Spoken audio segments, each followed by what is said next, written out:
To truly begin this journey of transformation, we must ask ourselves the question, who am I? And I'm being frank with you here. I truly want you guys to sit down and think, who am I? And try to answer this question. What would you list off? Would you say your name? Would you say where you were born? Maybe some of your past experiences? But is that truly it? Are we just a summary of our past experiences? Is that all that we are? What's behind our name? What's behind our past? Who is this person that's experiencing this reality? Who is the person that lived those past experiences? Is that the same person that you are today? We must ask ourselves we are. We must look far deeper than these classroom level introductions as being a way to explain ourselves. And to start this journey, we must first understand what is self. Now, the best way to understand self and to most importantly detach from it is through reading the book, The Untethered Soul. This book teaches you the reality of your identity, showing you that you are not merely a human having a conscious experience, you are a conscious infinite being having a human experience. This book teaches you that the self is something far outside the realm of your human needs, something far outside this small physical reality we experience. This book will also bring insight to your inner roommate. Your inner roommate is simply a way of explaining the small dialogue that constantly goes on inside your own head. You know, the one that is constantly judging things, labeling things, organizing thoughts, and constantly narrating everything that's going on. Usually this voice has a negative nature because our social programming designs it that way. As we go through school, we quickly realize there are good people and there are bad people. There are good actions and there are bad actions. We also learn this through our parents, our religions, but our school system is a pretty big one. At an early age, we are taught to label certain actions and certain thoughts with good or bad. We essentially try to organize our thoughts into certain bins. We analyze them, we judge them, and ultimately when we're in school, we become acutely aware that other people have these judgments about us as well. And this is truly where our inner roommate begins to take control. Some of you might have not even stopped to realize that you have this eternal chatter inside your head. Most of you probably not even realize that this inner dialogue is not a voice of your own. It's a voice that we are merely listening to.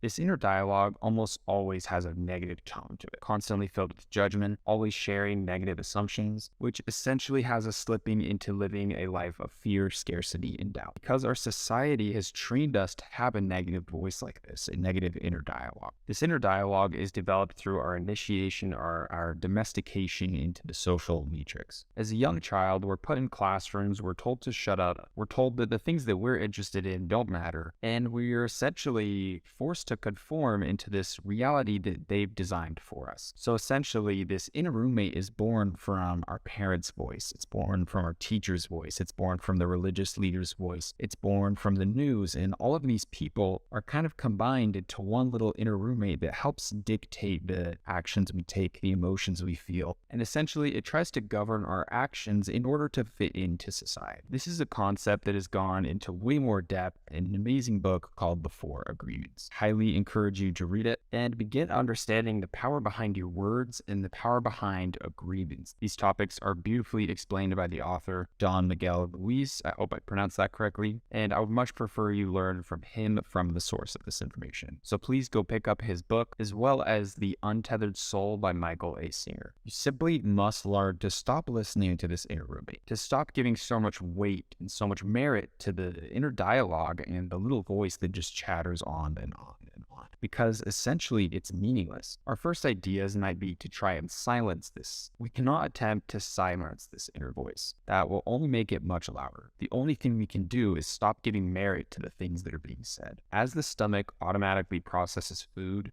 the mind automatically processes thoughts. You see, we don't need to judge these thoughts. We don't even need to attempt to understand them or label them or organize them. These thoughts are fine as they are. Simply allow them to exist. These thoughts are not a reflection of you because they aren't you. Your true identity lies far deeper than the meaningless chatter that goes on inside your skull. You see, the mind is essentially a receiver. It's practically an antenna that tunes into certain frequencies. There's no value in analyzing these automatic thoughts. You need to understand how to let them flow freely, to simply watch them as if you were watching cars on a freeway, watching as they come and go. Try to be entertained by them. Be a witness to these thoughts. Don't let them trigger emotions within you. or get reactions out of you. That's a surefire way to live a reality doomed to your lowest virtues and fears. Your past self has thrown a boomerang that your current self has caught. Your current self is throwing a boomerang that your future self will be forced to catch. Now that we've merely cracked open the door to understanding ourself and our reality, let's dive a little deeper and begin to understand how they are created, so we can learn to recreate them through a conscious level. In the next video, I'll be going over how to do this at a neurophysical level, but today we will be doing it at a mental, emotional, and spiritual level. So how is our reality created? Your subconscious is responsible for creating your perceived reality. Our brain receives 11 million bits of data per second from our 5 senses. Yet our mind is only able to process 40 to 60 bits of data per second, meaning in order for our human body to function and for us to understand this reality that we're in, our subconscious needs to filter out through all this information. Our conscious brain can't go through that much information in a second, meaning in order for our human body to function, our subconscious needs to filter out that extra information so the brain can actually process the world around it, which essentially means the reality we perceive is a secondary mental creation designed by our subconscious. Our subconscious essentially creates a mental framework to help us understand the world around us. And this mental framework that's responsible for creating our perceived reality is dictated by 4 key elements: our actions, emotions, belief, and identity. You see, the subconscious is limited to passing data to the conscious mind only if it resonates with our mental framework, meaning you are quite literally boxed into a confined reality based on how you act, how you feel, what you believe, and the identity you've chosen to resonate with. This is infinitely powerful to understand, because if you truly understand this concept, you begin to realize that the reality around you can be bent through manipulating these 4 key elements. Ultimately, this is why psychedelics are so powerful. They break you free from that mental framework, from that subconscious filter, and show you the true reality. And now that I've opened the door to the realm of psychedelics, it is honestly my duty and obligation to provide you with some very specific information on the topic. And the first thing I will share with you is beware of unearned wisdom. This topic is insanely in depth. You truly cannot jump into this psychedelic realm without understanding that concept. You need to beware of unearned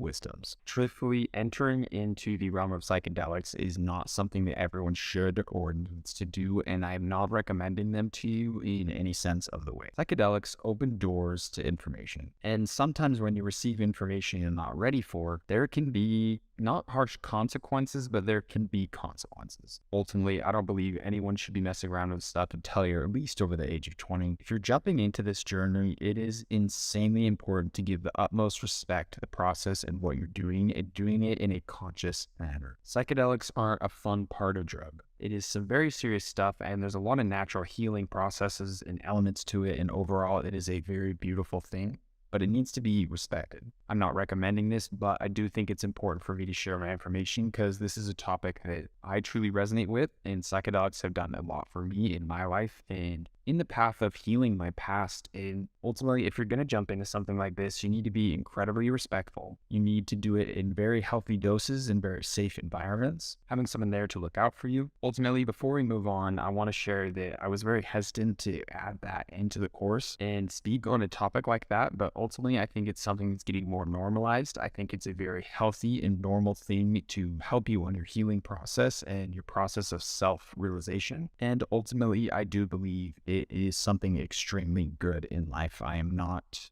recommending anyone to do it. If this is not something you resonate with, please only take actions you resonate with in life. Please do research and be insanely respectful of this process. And I guess I'll just leave it at that. So let's get back to the topic at hand. Now that we understand that our subconscious is responsible for creating our perceived reality through our actions, emotions, beliefs, and identity, it's now our job to consciously take over this process, destroying our old self and creating a new identity through bending these 4 key elements, creating a new identity, a new set of beliefs, a new emotional state, and a new set of daily actions. If you're pretty smart, you would have realized that I stated this process backwards, starting with identity. That's because changing your identity is the most impactful thing to changing your reality, followed by belief, followed by emotion, then lastly by action. When we want to recreate ourselves, we must start at the back of the list and work down for changing our identity first. So what is our identity? Your identity is essentially your self-image. It's how your subconscious views yourself. It's based on your past experiences, based on your beliefs, based on your emotions and actions. Your identity is essentially your inner frequency. If your past actions, emotions, and beliefs were at a very low frequency, then your current identity is also at that low frequency. Your sense of identity is almost similar to the level of your character in a video game. If your inner frequency and your sense of identity is at a very low level, it's basically like being a low level on a video game. There's certain weapons you can't equip, there's certain areas you can't go into, there's certain challenges and tasks that you can't accomplish, certain monsters you can't defeat until you begin to level up. This is ultimately why your identity is the most powerful tool when it comes to changing your reality or your outer world. Next, in the level of importance, we have beliefs. And beliefs are a huge factor when it comes to dictating the reality you experience. If you have the belief that money is hard to make, that money is the root of all evil, then you can find yourself into that box where that's true. Your subconscious is going to reflect that reality. You are going to begin to see more reasons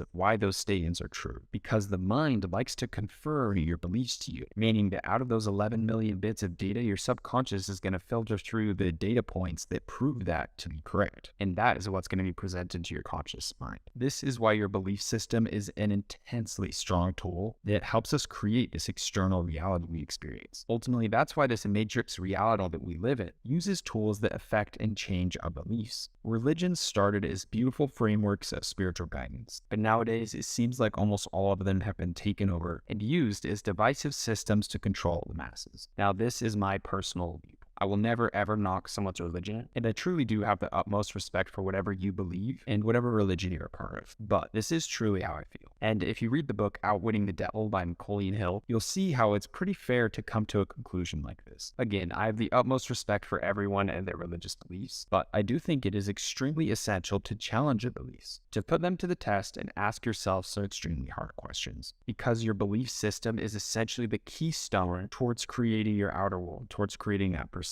reality. Whatever you believe, you perceive. The only reason that your identity is stronger than your belief system is because your identity is essentially belief systems about yourself. Your belief systems usually address the outer world, but your identity is your set of belief systems about yourself, and your inner world always comes first. Your inner world always dictates your outer world. It's not the other way around. So that's why it makes your identity the most powerful. Next on the list, we have your emotions. Emotions are also extremely powerful when it comes to creating your reality. Your emotions are basically the expression of your identity, expression of your belief systems. They are an expression of your inner frequency. Your emotions are a really big key sign to where your inner frequency lies. Pay extremely close attention to the emotions you feel throughout your day. Your emotions are echoes of your thoughts, your beliefs, and your identity. Emotions should be taken extremely seriously, and they should be understood, protected, and monitored. If you're constantly feeling certain emotions throughout your day, it's ultimately a sign of what actions you should take moving forward in your life. You see, your intuition is tied in with your emotions, your gut feeling. And truthfully, this is a very sacred thing. Personally, in my perspective and in my beliefs, I think our emotions, intuitions, and thoughts are tools used by our higher self or God or the universe to help guide us through life. They are extremely powerful, and a man who can master his own identity, his own beliefs and emotions, is far more powerful than you could ever imagine. Lastly, on our list, we have actions, which might surprise some people, hearing that actions are actually one of the lowest ranking things in dictating our reality. It seems like everyone in the outer world kind of teaches that your actions are the biggest thing that affect your reality and your future, but it couldn't be farther from the truth. Action is a physical element within our reality, which is ultimately really low. Our identity, beliefs, and emotion are something that transcend just the physical realm, ultimately making them more influential in dictating our reality. Although actions are the lowest ranking, they are still extremely important. It's going to be nearly impossible to live a high-frequency life, to have high-frequency emotions, high-frequency beliefs, and identities if you're doing these very low-frequency actions, succumbing to your lowest virtues and really listening to your instinctual animal mind.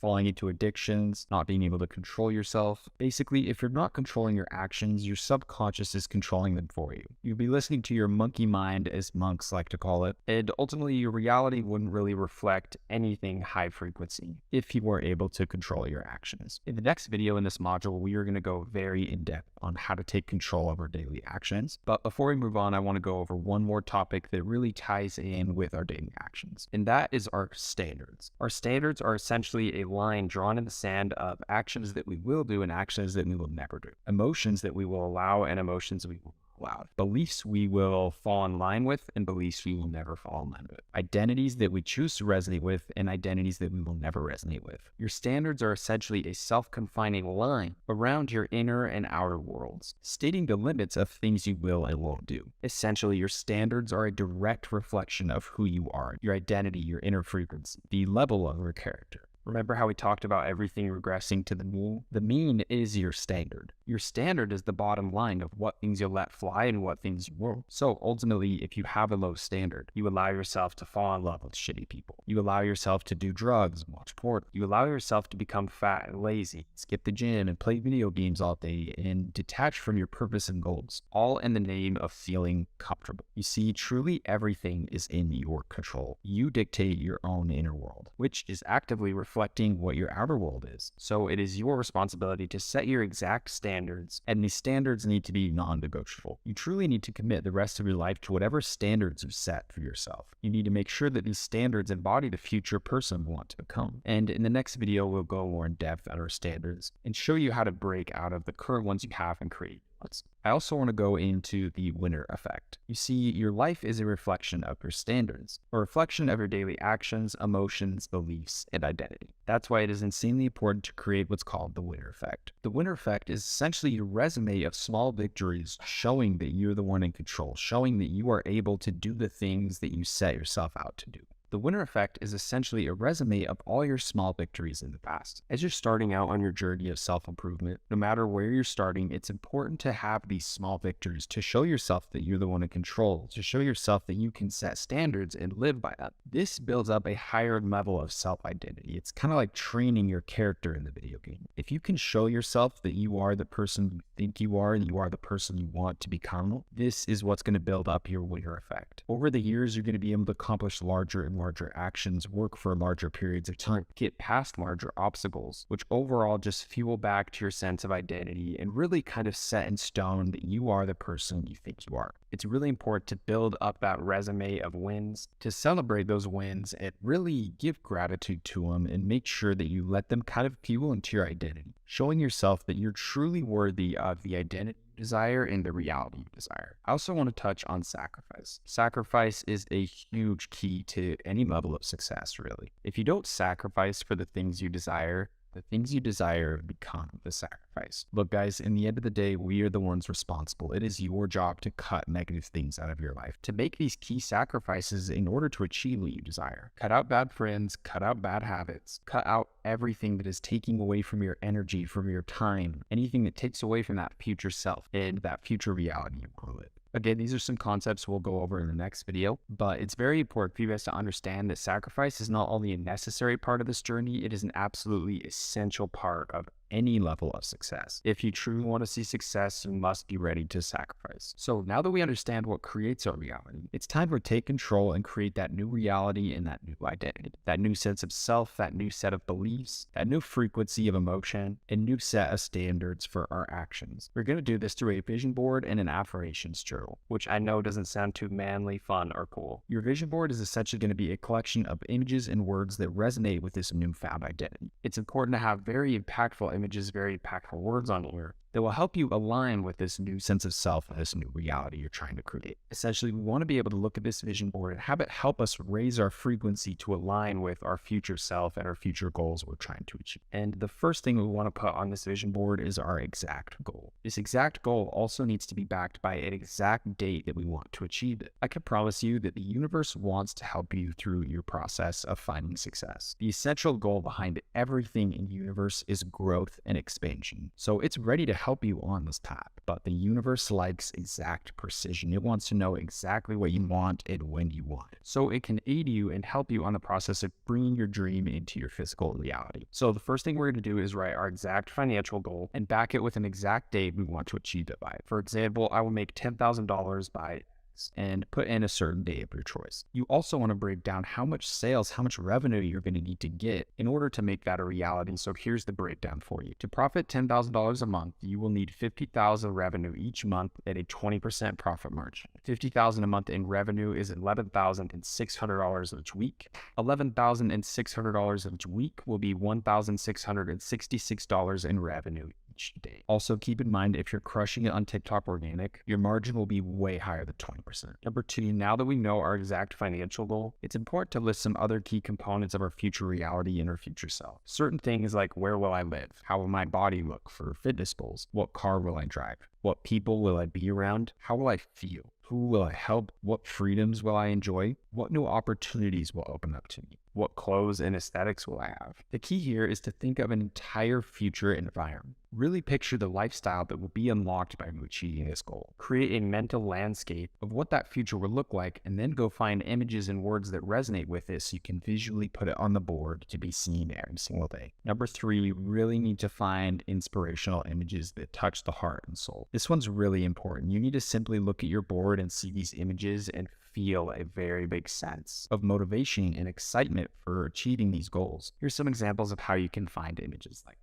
What are your favorite movies? What are your favorite scenes in certain movies? What are your favorite movie characters? What are your favorite celebrities or people who motivate and inspire? Find images that tell a deep story that resonates with you. Are there any moments in history that resonate with your soul? Think of any story, any trial someone's had to face, any obstacle someone's overcame. Think back to your childhood. Think to the things you've gone through. What motivates you? Ultimately, here's some examples of images that I really resonate with and things that kind of motivate me. Avatar: The Last Airbender was a show that really defined kind of like my identity and beliefs and a lot of things that I resonate with, and it was something I was exposed to at a really young age. And ultimately, seeing Aang made me feel like I was the Avatar, made me feel like I was Aang, like I had this specialness to me, that the world relied on me, like I was the bridge from the physical world and the spiritual world just like him. And ultimately, just who Aang is something I try to embody. And this show, I just can't even explain the impact this show had on me. I really like the Sun Warriors episode where Aang and Zuko have to hold the fire and take it up to the masters, which ultimately like two dragons fly out and show them the truth behind firebending. And that scene, I don't know why it impacted me so much. I don't know if you guys can see it, but I literally have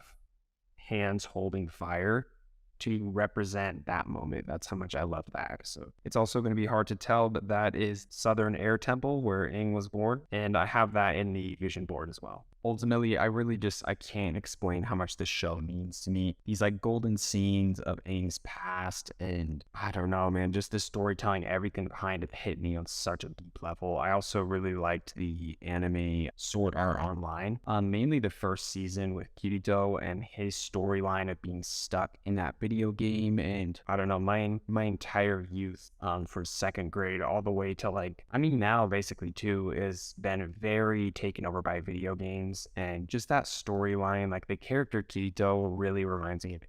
And I truly view life as like a video game that we're all a part of. And I don't know, that show just resonated with me on a very deep level. Jay Alvarez, just as a human being, and like the tattoos he has been such a huge inspiration. His videos in like 2014 and 15 really struck a chord with me and kind of showed me how much the world has to offer, and really killed a lot of limiting beliefs within me of like certain things you can achieve at certain ages, and just his overall aesthetic and outlooks on life were something that I really resonated with, so much so that I hunted down his tattoo artist just to get a style similar to his. Ultimately, we also have some travel stuff up here. I've always wanted a Lamborghini ever since I was young, so I threw that in there. I really want to visit Dubai and just travel the world as much as I can, and I really like the aesthetics of really like high quality homes and buildings, and I really want to live in some sort of like high rise apartment that is very minimalistic and futuristic. And then down here we have a building that I would love to own for my company Void Energy, which I have ultimately had to put on pause, which sucks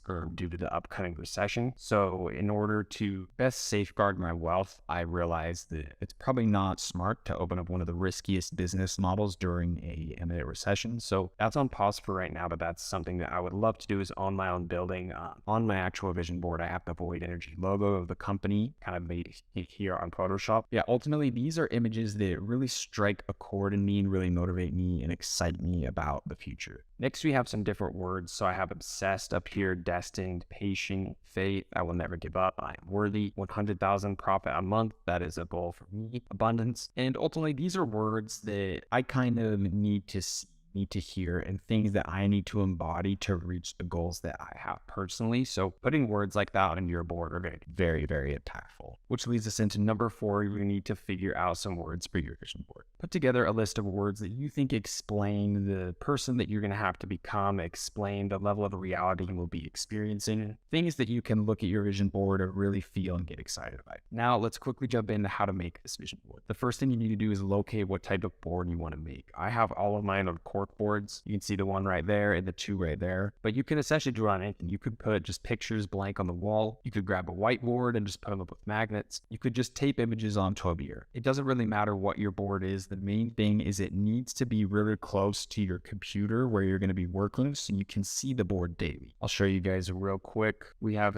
3 right there, 1 more right there, then 2 over there, and 1 up there. Essentially, my entire office is surrounded by them, so I can't really escape it. And anytime I'm feeling down or discouraged, I can just look at them and kind of erase an arrow frequency. So once you've located your board, you need to figure out exactly where it's going to go inside your board. The next step is locating the images you want to put on it and set up all the text and really just organize everything so you can print it all out, cut them up, and put it on board. The easiest way to do all this is going to canva.com. Ultimately, we're going to be using Canva for the entirety of our e-commerce journey. It's a $12 subscription each month, but I promise you it's worth every single cent. Canva is an absolute necessity through this course. We first need it to design our vision boards. We will then be using it for logo designer and tons of other things moving forward. Below this video in the description, I have an affiliate link that should give you an extended free trial. So make sure you click that link. It is also an affiliate link, so it does help me out, and I really appreciate it. Canva has a ton of images in its own library and a ton of amazing fonts. So you should be able to find almost everything you need there. When it comes to images, you can also use Google Images or unsplash.com to find more kind of aesthetic, higher quality images. Now, this next part's important. You need to find your board and grab a piece of paper and hold it up next to the board to see the relative size of a piece of paper and how it will fit on the board. Let me show you. So right here, we have my vision board and a piece of paper next to it. Ultimately, when we jump into Canva, we need to create a design template that's the same size as paper. So when we're on Canva, we can grab our images and put them on this piece of paper to understand how big they're going to be when they actually come onto the board. This is really going to help you design the board with perfect dimension sizes to understand how everything's going to look and really assemble something that looks aesthetic. It is important though to put more images than you need and more text phrases than you need, just in case when you print stuff out, if the sizes don't really work, you have more images to throw in if there's any empty spaces you need to fill. Next, to print out these images, you can either do it at your house or go to CVS. They have a really high quality image printer, but I think it's kind of expensive. So you can also go to like Office Max or Office Depot. You can just look up the store email or like call a local store, ask them for their email, send them over your Canva designs and tell them you want them printed out in the highest quality paper they have. Next, if you need to hang up your board, you need to get these Velcro strips. These 3M command strips are really good. They can hold up to 16 pounds in weight. What's good about it is there's a sticky side that sticks to the wall and a sticky side that sticks to your board, and then you can Velcro them together like this, meaning you can take your board off, bring it back down, switch out the images anytime you want to kind of upgrade your board, and then just Velcro stick it back onto the wall. Now that our vision board is done, let's jump into our daily affirmations journal. This is going to be a very important part of every single day moving forward. Every morning, you're going to sit down for 10 minutes in front of your vision board, conjuring up the emotions. This was your current reality. How would you feel? Conjuring up emotions of gratitude and appreciation, acting as if this vision board reality is your current reality now. You want to act as though you've already achieved everything on this board, feeling that level of gratitude towards yourself for achieving it and towards the universe, God, or your higher self for helping you on your path to achieving that reality. If you set in front of your vision board for 10 minutes each day doing this, this will quite literally raise your frequency to the exact level of that reality, of these goals. And we know if our inner world frequency is high, then our outer world has to align with it. This will essentially speed up the process of your dreams becoming a reality. After we've done that for 10 minutes, it's really important to pull out the affirmation journal. And we want to write down affirmations and statements that resonate with our newfound self and our newfound reality. Writing down statements like this and putting them out into the universe is extremely powerful. You can do them verbally as well as you write them, but these statements should be a direct reflection of your future self and the reality you're trying to create. Here is a list of example statements you could write in your journal each day. I am worth $10,000 a month profit. I'm so grateful I achieved my exact goal on the exact day. I put in work and stayed diligently focused on my dreams and goals, bringing them to reality. I operate at a frequency 20 times higher than others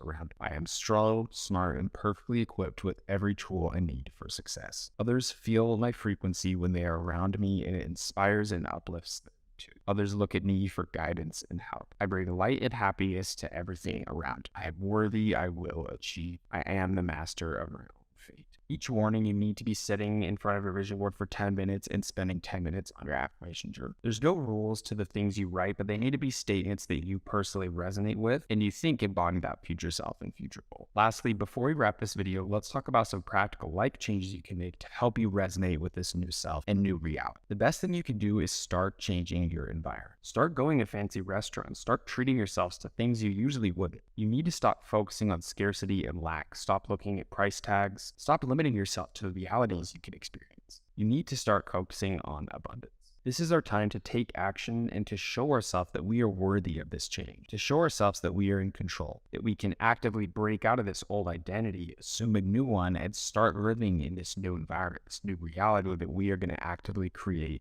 consciously. It's important to match these inner world changes with outer world experiences. Obviously, only do things that are within your means that you can afford to do, but if you're truly trying to level up, it's very important to show yourself that you're worthy of leveling up, that you can spend money on yourself. It's really important to cultivate that new environment. Go to that fancy restaurant once a month. Go look at a fancy new car in the dealership. Go look at new clothes and designer stores if that's something you're interested in. Go drive around really nice neighborhoods and imagine what it would be like to live in these houses. Start setting your frequency higher. Start setting your focus and start aiming higher. Imagine all these things are yours already. The only thing that's truly separating you and them is time. The moment you change your inner frequency, these things become yours instantly. The only reason they are yours in this exact moment is because it takes time for the outer world to bend to your will and match with your newly set standards. Guys, money is all around. Millions of dollars are in circulation every second. Spend some time tapping into what that means. See money up close. See wealth up close. See abundance. Feel abundance. You guys need to understand that there's people making millions of dollars a month. You making $10,000 a month with your e-commerce store isn't even a drop in the bucket of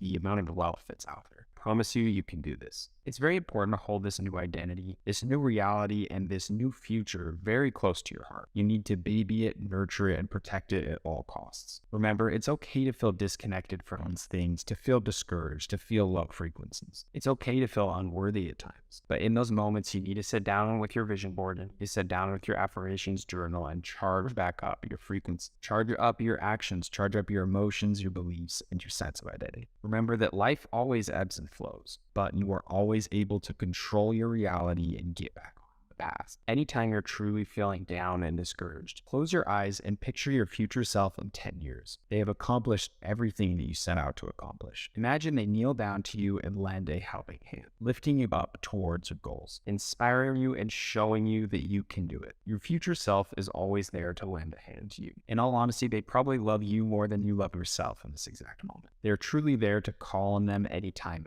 No one will ever have your back like your future self will. Also, feel free to do this with your past self. One of the most powerful things that happened to me throughout my experience in going to counseling was the counselor told me to envision my past self going through all these traumas, going through these horrible events that I was there to witness, and told me to imagine my current self now going and hugging and helping and being there for my younger self. And truly, we did like a full meditation. We did this whole thing, and that was a very big breakthrough for me. And it's also very strong to be able to do that with your future self. Picture your future self that's achieved this, coming down and helping you on this path, because I promise you guys, anything that you can achieve in your mind, you can achieve in your reality. And time is non-existent. That future self is there to help you. You can call on that. That's truly something.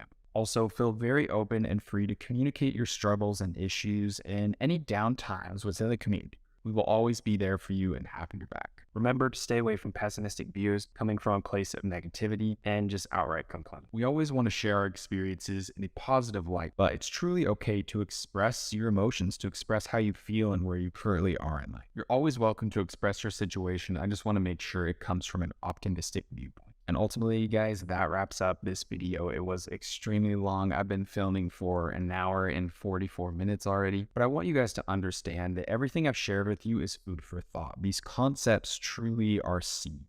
Once they are planted, they can take growth and really teach you a lot about life. Let these ideas, perspectives, and thoughts teach you over the next couple of months. Apply this information to different moments, letting that seed of understanding take root and grow into something beautiful. You'll be mind blown at the amount of insight and open doors for you on the path towards achieving the future you desire. Here are your actions. Read The Untethered Soul and the Four Agreements. Create a new set of standards. Cultivate your winner effect by staying true to yourself, remaining disciplined, and practicing your new set standards. Create your vision board. Purchase a daily affirmations journal. Start creating a new environment for your newfound identity. Clean your room. Rearrange things. Set a new stage for yourself as the main character in this movie of life.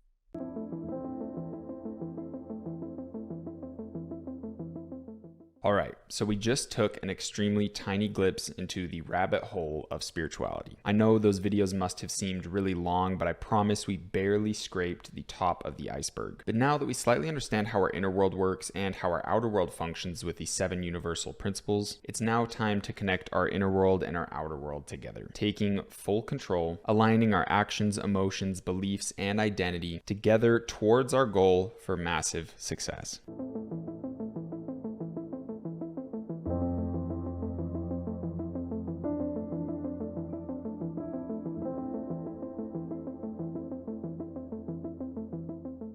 We're going to be accomplishing all of this through one little chemical in our brain, and that is dopamine. So what is dopamine? You've probably heard about it before, but don't really understand the full extent of it. Dopamine is essentially a navigational chemical in our brain. Dopamine is designed with one single purpose in mind: to help you navigate and take certain actions and go towards certain directions in life. Dopamine essentially programs your subconscious mind and primes it towards what actions you should take. It does this through rewarding certain actions with large spikes of dopamine, and the feeling of dopamine and hitting a large spike of dopamine is essentially feeling a large sense of pleasure and fulfillment. This process is essential to nature in ensuring that the action of an individual aligns with the best actions to take for the further evolution of the species. Here is an example. A fox is hungry, so it searches for food. After hours of hunting, it kills a rabbit. As it's eating the rabbit, the brain rewards it with a huge spike of dopamine. Another example, there's a male fox attracted to a female fox. They mate, and their brain rewards both of them with large spikes of dopamine. The reason I brought that up is because food and sex are the primary example of a natural dopamine release. The brain releases this chemical as it realizes that this action further evolves the species as a whole. Through rewarding the animal with this large dopamine spike, the subconscious realizes that if it keeps doing these actions, it will keep getting those dopamine spikes. Since animals obviously have lower levels of consciousness than us, it's very important that dopamine can be released to help them navigate which decisions to take throughout life. But the most important part is it's getting the animal to repeatedly take these actions. Usually any task that rewards a large amount of dopamine is a pretty challenging and hard task to achieve or accomplish. That is why the brain provides this huge spike of dopamine. It essentially acts as a motivation for the animal to do hard tasks, knowing that it's going to get that dopamine spike at the end. The brain provides this dopamine spike as basically a huge chemical form of of motivation that ultimately allows the animal to accomplish impossible tasks. It will go through physical pain, hunt for hours, and do anything it takes to get that dopamine hit. Ultimately, tasks that it probably wouldn't do if it wasn't subconsciously programmed to understand that the dopamine reward will be at the end. And since humans are glorified animals, we have the same process ingrained in us. And honestly, we would not have the reality we know today if nature didn't somehow create this process. Over the years, as humanity started to evolve, scientists started understanding dopamine and really doing research on how this process works. Scientists began hooking up devices to rats' brains that would stimulate their dopamine receptor if they took a specific action. Essentially, they created a little button, and anytime the rat would go over and push it, it would get a huge spike of dopamine. To their surprise, the rat became completely obsessed with hitting that button. It would ignore its food, it wouldn't drink water, it would go through electrical currents, it would walk over painful objects just to hit the dopamine button. There was almost nothing they could do to stop this rat from running towards the button and hitting it. And of course, through the years, corporations got their hands on this information and began creating products and services geared solely towards stimulating our dopamine receptors, and over the years, eventually being able to create nearly perfect dopamine releasing systems. TikTok is probably the best example of this. Truthfully, the algorithm that runs TikTok will go down in human history as the most powerful and effective dopamine releasing system humanity has created so far. Essentially, every business you can name utilizes this information to get you coming back to their products and services over and over and over again. Just like the rat sacrificing your future success, your money, your time, your freedom, sacrificing relationships, and basically anything just to get your hit of dopamine. With porn, fast food, drugs, video games, social media, movies, TV shows, the list basically goes on forever. You see, dopamine was designed to be released after accomplishing a huge, challenging task, like hunting or finding a mate. Now you can simply get huge dopamine spikes by reaching in your pocket and grabbing your phone. This is ultimately what allowed our species to evolve into a fat, lazy, confused, unsatisfied mess we're in today. And essentially, we're programmed into this kind of dopamine slavery at a very young age, basically through our unconscious parents who string us along into all these unhealthy behaviors that are basically just social norms at this point. Think of what you would do as a child before going to school. You'd probably eat your sugary, horrible breakfast of like Eggo waffles or cereal, and you were probably watching cartoons the same time you were eating that breakfast. From a young age, our dopamine receptors are rewarded for behaviors that take zero effort. As this kid is eating his sugary-filled breakfast, he's getting hit with a huge spike of dopamine. That's because sugar is hard to find in nature, so when an animal would find it, they would get hit with a huge spike of dopamine. But nowadays, all you have to do is go downstairs, open up some plastic packaging, and get hit with the same amount of dopamine that an animal would get hit with after days of hunting. Plus, meanwhile, this kid's watching cartoons as he eats this sugary food. Meanwhile, the cartoon is programming him with whatever agenda the media company's throwing at him. But also, when you're watching shows, you kind of subconsciously view yourself as the character. So if the character accomplishes something, you get dopamine releases as well. Ultimately, you get the point. It's pretty easy to see that in our modern world, we're almost doomed to live a life of dopamine slavery, trained to succumb to our lowest virtues and values in order to get our dopamine hit. As we grow older, it turns into drug use, porn addiction, and we slowly progress into worse and worse behaviors, searching for the easiest path to dopamine. The more you do these instant gratification-based actions, the less dopamine is rewarded each time, which essentially forces us to walk down this breadcrumb path to hell. And being woken up to information like this is not too fun. It has a pretty dark nature, realizing that our entire society is built off systems like this. To realize that systems like this were consciously created by others. Realizing that the true people in power in this world want mindless slaves who are distracted by their own primal urges, who are too dumb to question anything, and ultimately just people who accept reality and will work to just simply survive. But with all that being said, essentially no one is to blame for your reality but yourself. Greed will always take over people, companies will always optimize for the most profit, and governments will always want mindless citizens, or it creates too much of a problem for them to manage everyone. At the end of the day, you own your own inner world. No one can take that from you. No company, no system, no government, or any amount of dopamine can take over your inner world and sway you to take actions you don't want to take, unless you allow your actions, emotions, beliefs, and identity fall into resonation with statements like, I'm addicted to X, I'm not an overachiever, failure, I don't have what it takes, I'm depressed, I've always been like this, I can't change. You see, ultimately, words are spells that create your own reality. The thoughts you think and the words you speak quite literally cast spells around you. Why do you think it's called spelling? Ultimately, this is why I've gone so deep with explaining your inner world, so I could present you with this idea today and we could ultimately come to this conclusion together. You are the one that's in control of your life. You're simply not limited by anything. Some of you might believe you're depressed. Maybe you've even been diagnosed. Maybe you take medications. Maybe someone told you you have a chemical imbalance in your brain and you're doomed to live a life of depression. That all you can do is take mind-numbing medications to hopefully manage it for the rest of your life. And maybe you agreed. Maybe you allowed that information to resonate with you. Maybe you allowed that statement to creep into your identity. Maybe it took hold of your belief system. Maybe it took power over your emotions and started affecting your daily actions. You see, the most powerful way to control someone is through changing their identity. Can you see how just accepting one identity statement ends up with you being fully controlled by it? If you align your identity with something and your beliefs fall in line with that identity, then your emotions are governed by it, and then ultimately changing your daily actions, completely boxing you into the reality of whatever identity statement you resonated with. If you don't want to feel depressed, you simply cannot identify yourself as someone with depression. I think ultimately a lot of people in our society have allowed themselves to resonate with statements that limit themselves, that give out the control that they naturally have as an individual. I think a lot of people in our society have also fallen victim to millions of different sources of dopamine, becoming completely addicted to them, and pushing that dopamine button has become their only sense of fulfillment in life, accomplishing nothing, searching for the easy way out, hoping to become rich with minimal effort, subconsciously thinking that true fulfillment can come as easy as all their addictive forms of instant gratification. Everyone is used to receiving fulfillment in a blink of an eye. Everyone has such a low expectation of what it takes to feel real fulfillment and success in life. Let's think about video games. Through a couple minutes or hours of hard work on a video game, you can level up your character, get access to new weapons, rank up, and make tons of money inside the game, reaching all sorts of levels of fulfillment through easy to reach dopamine releases that the game developers consciously designed to keep you addicted to their game. The game of life doesn't have these little breadcrumb paths to dopamine that easily allow you to feel dopamine and senses of fulfillment without conscious mental activity. In life, you can put months or years of work into something without a single milligram of dopamine being released, having almost nothing to show for your successes. Life is on a scale 1,000 times larger than these video games, than these TikTok algorithms, sugary food, and porn sites. An animal will hunt for days on end, working their asses off just to simply eat to get their dopamine release. Meanwhile, all we have to do is go through the McDonald's drive-thru, and we're still pissed if we have to wait 5 minutes in line to get our sugary, saturated, empty carb piece of shit meal that releases 10 times the dopamine that the animal would receive through a full day of hunting. So if we want to break free from a lifetime of social programming and dopamine addiction, the best thing we can do is a dopamine detox. Dopamine detoxes are a huge and absolutely essential component for success. If you're living in a reality that even slightly mirrors the one we've been talking about this whole time, then one of the most beneficial things you can do is rewrite your story and to recreate yourself on your own terms. I thought it would be perfect to bring up the topic of dopamine detoxing once we went over all the inner world work, explaining the vision boards, the daily affirmations, so we can now utilize the last keystone, the last nail in the coffin to finalize our success and truly create the lives we desire. So what is a dopamine detox? A dopamine detox is essentially the process of rewriting your brain through reprogramming your dopamine receptors. We do this by cutting out all forms of instant gratification. Essentially anything that has the ability to spike your dopamine without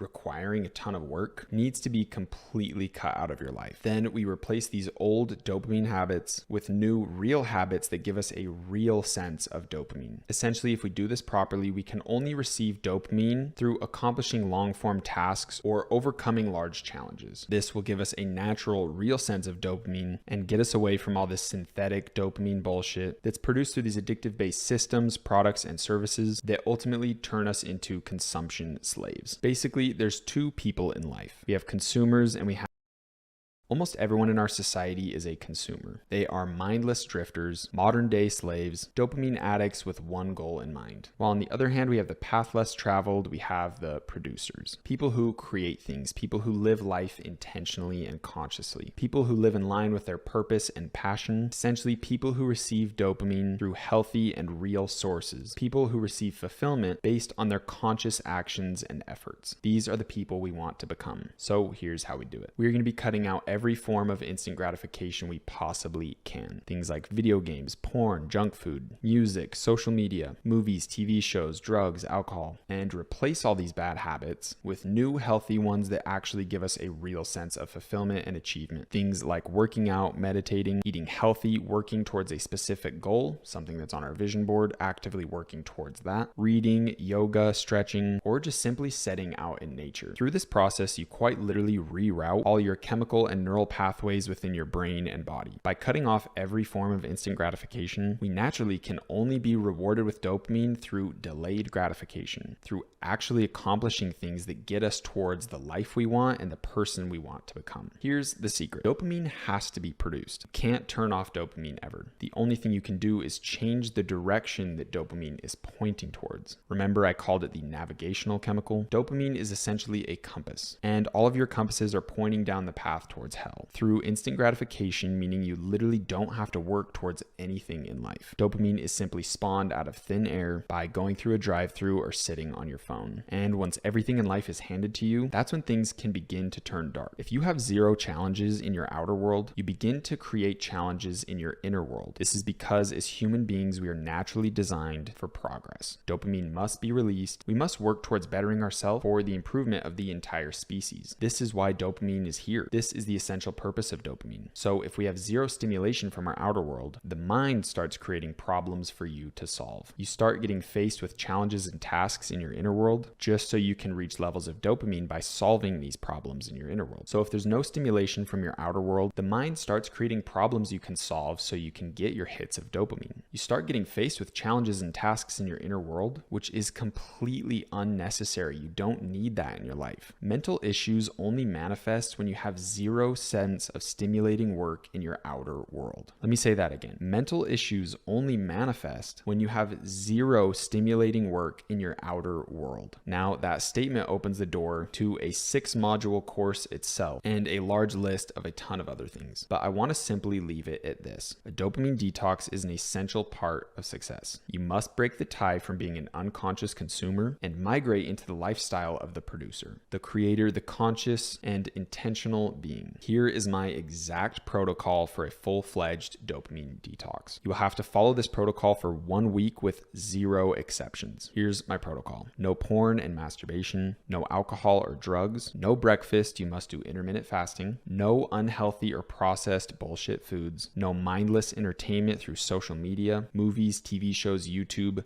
none of it. You must work out every single weekday, even if it's just for 30 minutes. You must drink as much water as you can each day. I try to do a gallon every single day. You don't have to do a gallon, but I really advise it. You must meditate for 10 minutes each day. You must journal your thoughts and feelings for 10 minutes each day. And you must read 10 pages a day. You must work towards your desired goal for 2 hours each day. So that would be our drop shipping store, trying to get the $10,000 profit a month. You must get 8 to 9 hours of sleep each day. You must spend 30 minutes outside, even if it's just sitting in grass or going for a mindless walk. This one's a hard one. You can't listen to music the entire week. You also must adapt into cold showers. You can do a normal shower, but you have to turn it to cold at the end of the shower at least. And try to get into taking full cold showers if you can. And lastly, you must have absolutely minimal phone time, no more than 1 to 2 hours a day, and try to keep all of your tasks on your phone and on your computer as organized, conscious activities that are going to progress you to become the person you want to become. Now, I know that protocol is absolutely insane, and for doing that for a full week is honestly one of the hardest things I've ever done in my life. Anything you've been avoiding in your life must be addressed at this time. Since you will have a large amount of new free time, since you have have no distractions anymore, you have the time to explore yourself, to explore your reality, and to explore the things you've been running from your entire life through distractions. Most of us don't even realize the things we're running from through avoidance, distractions, and instant gratification. So when these things are gone, you essentially see an entirely new side of yourself, your mind, your actions, your reality, everything. It's almost like you gain a new level of consciousness that you've never had before. This is your time to heal, to kill your old self, to solve problems, and actively recreate yourself through conscious and decisive action. We are no longer going to run away from our problems. We are no longer going to hide in instant gratification and mindless distractions. This process is essentially going to shine a light on your soul and on your entire life as a whole, showing you things you didn't realize before, bringing up emotions you forgot in order for you to process them. I promise these 7 days are going to be like anything else you've ever experienced, and it's going to be extremely hard. I followed this protocol last year, this exact one. I even had some more rules on top of it, and truthfully, it was so hard to get through all 7 days. On day 5, I found myself just angry, just frustrated and mad for no reason. So many emotions were rising up from my past, and I was forced to process them. There was nowhere I could run. There was nothing I could do to distract my mind. And ultimately, I saw a new level of reality. I was able to analyze my thoughts and actions and truly see myself from a third perspective. I promise the value you're going to gain through these 7 days will exceed any expectation you have for the process. The beauty about dopamine detoxes is that you don't have to do this forever. You don't even have to do this for a long time. It's 1 week out of your entire life. You just need to accomplish this hard reset in order to break free from the past and consciously create a meaningful future moving forward. And then you're done. You don't need to follow this protocol forever, because now moving forward into the future, you're going to have this understanding to help you navigate correctly through the actual decisions you want to make. You will no longer fall into unconscious pattern, habits, and actions, but if you do, you can just do a simple dopamine detox again. It is healthy to do these 1 or 2 times a year, just depending on whenever you need it. And if this exact protocol seems too challenging, you can do this for a 3 to 5 day time period, or you can do a full 7-day period with less rules and slowly work your way into doing a full 7-day dopamine detox with my exact protocol. You're welcome to go at your own pace, but I promise you, if you have the courage to jump into the deep end and do the full 7-day protocol, I promise it'll open your eyes in a way you could never imagine. And it's ultimately worth all the pain and struggle of jumping into the deep end. Now, since you have to read 10 pages a day, this is the perfect time to pick up the book, The Kabbalion, that I mentioned before, as well as the book, The Science of Getting Rich. You need to finish these 2 books before anything. I ultimately have a list of like 30 books I can recommend you guys, but it's extremely important to get to the other books when you're ready for them. Before we end this video, I want to quickly reiterate how powerful this process is. Dopamine is quite literally the most powerful and potent form of motivation that exists on the planet. And I'll show you how through a little example. Think of your consciousness, think of yourself as a little surfer out in the ocean. Now think of dopamine as a massive wave, essentially an unlimited source of power. Previously, this immense power, this huge wave, was driving us in the wrong direction, forcing us into our comfort zone, and it was directing us towards that path to hell through instant gratification, addiction, and endless consumption. But now that we have changed the direction that this navigational chemical is pointing, we literally have an unlimited source of power behind us to take us absolutely anywhere we want to go in life. All we have to do is ride that wave, choosing the direction we want to travel. This wave will never die. All you have to do is keep riding it. Once you accomplish this dopamine detox, it's important to give yourself a pretty large reward. Like we said in the first video, it's extremely important to celebrate your successes. And this is a huge success, a major win for your long-term growth and self-improvement. Make sure you treat yourself, but you need to be careful. There's only one rule with that. You can't reward yourself with allowing yourself to do negative habits. Here is a perfect example. I just finished my dopamine detox, so now I'm gonna watch porn and smoke weed again. This literally just puts you back in the circle of self-sabotage, taking you further away from your dreams and changing that navigational chemical to point back in the direction we just worked so hard to change. You need to reward yourself with things that bring you closer to the person you want to become. We need to think of our future self as a millionaire that's accomplished all of these goals.